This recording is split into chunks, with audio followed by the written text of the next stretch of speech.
দেখো বন্ধুরা, আজ করব হ্যাপি প্রিন্সের অ্যাক্টিভিটি 4 ট্রু ফলস আর তার সাপোর্টিং স্টেটমেন্ট।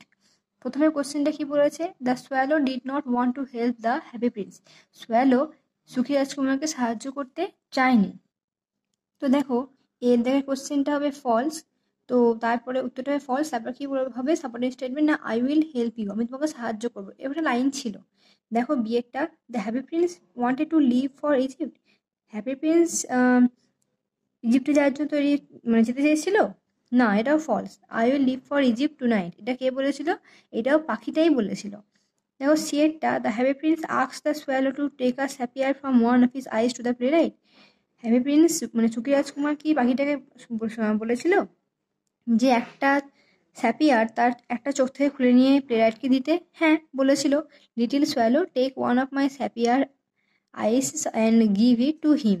একটা নাও স্যাপিয়ার আমার চোখ থেকে আর তাকে দাও। দেখো লাস্টেরটা ডিএডটা কি বলেছে, the girl in the town square had no shoes. যে শহরে যে মেয়েটা ছিল তার কোনো জুতো ছিল না। হ্যাঁ এটাও সত্যি, সি হ্যাজ নো শুজ, তার কোনো জুতো নেই বা জুতো ছিল না। এবার দেখো অ্যাক্টিভিটি 5-এর এ দেখ কি বলেছে, why did the swallow agree to help the happy Prince. কেন সোয়ালো রাজি হয়েছিল সুখী রাজকুমারকে সাহায্য করার জন্য? না দেখো উত্তরটা, the swallow could not say no to people. Swallow কোনো মানুষকে না বলতে পারে না। The bird could not hurt the happy prince, পাখিটা সুখী রাজকুমারকে আঘাত করতে পারতো না। So the bird agree to help the prince, সুতরাং পাখিটা রাজি হয়েছিল রাজকুমারকে সাহায্য করার জন্য। বিয়ের দাগেটা কি বলেছে কোশ্চেনটা দেখো, why did the swallow feel warm. কেন সোয়ালোটার খুব গরম অনুভূতি হচ্ছিল? It is because according to the happy prince the swallow did something good to help someone, so he felt warm. এটা বলছে কারণটা কি, না রাজকুমারের মতে যে সোয়ালো খুব কারো ভালো কিছু করেছে, কারোর জন্য ভালো কিছু করেছে, তো সেই জন্যই তার এরকম মনে হচ্ছে। সি এটা কি বলেছে, what made the play right say now I can finish my play.